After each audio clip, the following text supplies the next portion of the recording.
Egunon guztiei. Prentsaurreko honen bidez, Ezkerraldeko Ezker Abertzaleak hemen herri eta belaunaldi guztietako kideekin ordezkatua asmo zehatza konpartitu nahi du eskualde honetako herritar guztiekin. Gaur hemen konpromesu batekin agertzen gara.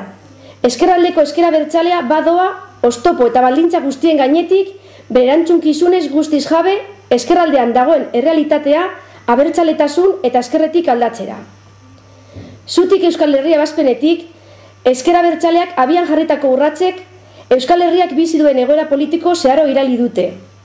Herri honetan aldaketa nazionala eta soziala gauzatzeko baldintzak emanda daudela konbentziturik, norabide honetan urrats erabakargarriak eman ditugu. Edo zein begirada objektiboak hauze berresten du. Ezker Abertzaleak argi dauka aldaketa herritarretarti datorrela. Aldaketa gauzagarria izan dadila, urrengo urtetarako lan eta tresnak martzen jartzen ari gara.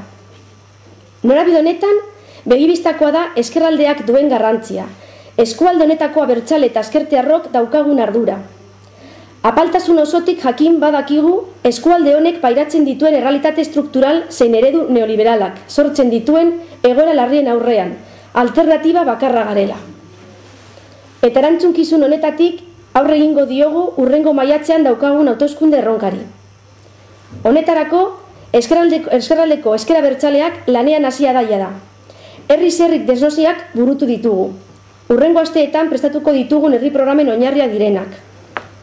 Eta diagnosi hauetan oinarrituz, desberdinak dira urrengo asteetan dauzkagun erronkak. Herritarrei zuzenean bere iritzia eskatzera goaz, inkesta baten bidez, era desberdinetan, etxeetan eta kaletan aurkituko ditugunak. Gure oinarri sozialarekin herri batzarrak burutzera goaz. Herri programa finkatzeko jardunaldiak eztabaidarako marko desberdinak burutuko ditugu, teknologia berriak ahaztu gabe. Jadanik martxan daukagu herri programa 2011.net herriaren izena gehituz web horria. Burututako ekimenen berri emateko edota deialdiak luzatzeko tresna berria. Hauxe da gure hitza.